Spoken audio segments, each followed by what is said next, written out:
அனைவருக்கும் வணக்கம். மாணிக்க வாசகர் அருளி செய்திருக்கக்கூடிய திருவெம்பாவை 20வது நாள் பதிகம்.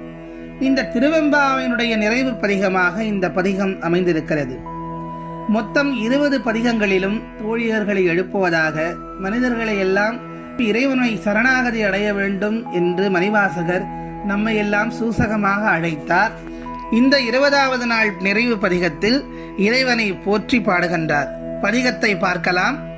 போற்றி அருளுகனின் ஆதியாம் பாதமலர், போற்றி அருளுகனின் அந்தமாம் செந்தளிர்கள், போற்றி எல்லா உயிர்க்கும் தோற்றமாம் பொற்பாதம், போற்றி எல்லா உயிர்க்கும் போகமாம் பூங்கழல்கள், போற்றி எல்லா உயிர்க்கும் ஈராம் இணையடிகள், போற்றி மால் நான்முகனும் காணாத புண்டரீகம், போற்றி யாம் உய்ய ஆட்கொண்டு அருளும் பொன் மலர்கள், போற்றி யாம் மார்கழி நீராடேலோர் எம்பாவாய் என்பது மணிவாசகப் பெருமான் அருளி செய்திருக்கக்கூடிய திருவெம்பாவை 20வது நாள் பதிகம். பதிகத்தினுடைய விளக்கத்தை வரிக்கு வரியாக பார்க்கலாம். போற்றி அருளுக நின் ஆதியாம் பாதமலர், எங்கும் நிறைந்திருக்கக்கூடிய சிவபெருமானே, அனைத்து உலகுக்கும் ஆதியான நின் பாதமலர்களை போற்றுகின்றோம். அடுத்த வரிகளில் போற்றி அருளுக நின் அந்தமாம் செந்தளிர்கள்.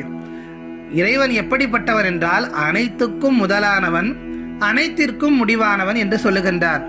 அனைத்துக்கும் முடிவாகி உள்ள நின் மெல்லிய திருவடிகளை போற்றுகின்றோம்.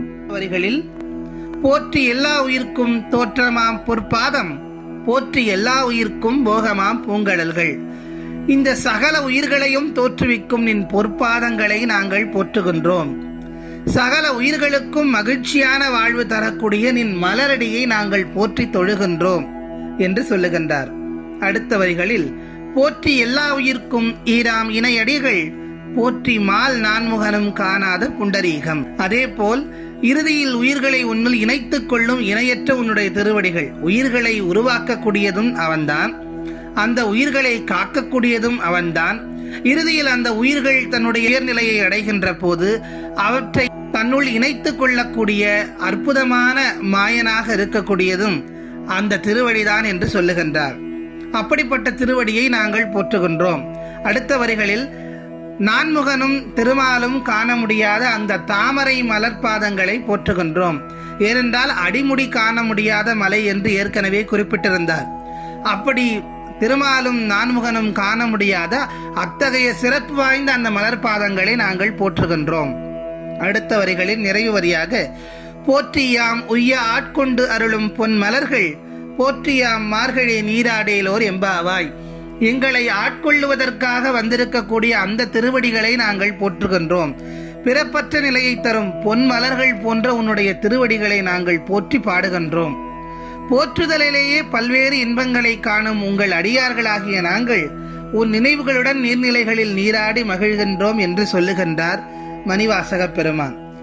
எப்போதும் நிலைத்திருக்கக்கூடியதும் இணையற்ற இன்பத்தை அளிக்கக்கூடியதுமான ஈசனின் திருவடிகளை தவிர வேறு எதுவுமே போற்றுவதற்கு உரிய பெருமை கொண்டது இல்லை என்பதே இப்பாடலினுடைய உட்கருத்து ஆகும். இறைவனை போற்ற வேண்டுமென்றால் இறைவனால் படைக்கப்பட்ட எல்லாவற்றையும் போற்ற வேண்டும்.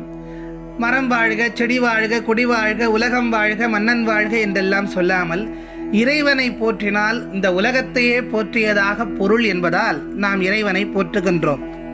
பிறவா இன்பப் பெருநிலையை அளிக்கக்கூடிய ஒரே இடம் ஈசனின் திருவடி மட்டுமே. இதை செல்வத்தாலோ கல்வியாலோ அடைய முடியாது என்பதன் உருவாக்கமே நான்முகனும் திருமாலும் ஈசனின் அடிமுடியை தேடிய புராண கதையாகும். படைக்கும் நான்முகனோ காக்கும் திருமாலோ கூட அளிக்க முடியாத முக்தியை அளிப்பவர் அந்த சதாசிவம் மட்டுமே என்று இந்த பதிகம் குறிக்கின்றது.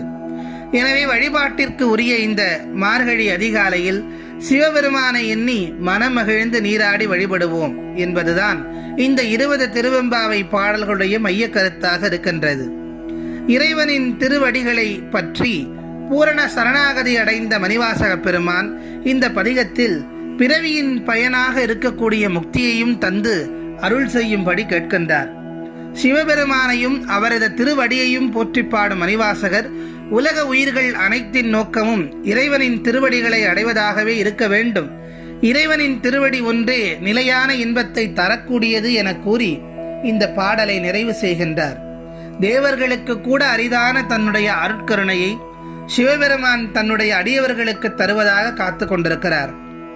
ஆகவே அவருடைய தாளை பணிந்து அப்படிப்பட்ட எல்லாம் வல்ல ஈசனை போற்றி புகழ்ந்து அவனை வழிபடுவோம் என்று சொல்லி மீண்டும் நாளை முதல் திருப்பள்ளி எழுச்சி என்ற தொகுப்பிலே மணிவாசக பெருமான் அடுத்த 10 பாடல்களை நமக்கு அளிக்க இருக்கின்றார். இந்த திருப்பள்ளி எழுச்சி என்பது திருப்பெருந்துறையிலே எழுந்து அருள் செய்யக்கூடிய அந்த ஆத்மநாத சுவாமியை குறித்து மணிவாசக பெருமானால் பாடப்பெற்ற பாடலாகும். அதை நாளை முதல் சிந்திக்கலாம் என்று சொல்லி உங்கள் அனைவருக்கும் எனது நன்றியினை தெரிவித்துக் கொண்டு விடைபெறுகின்றேன். வணக்கம்.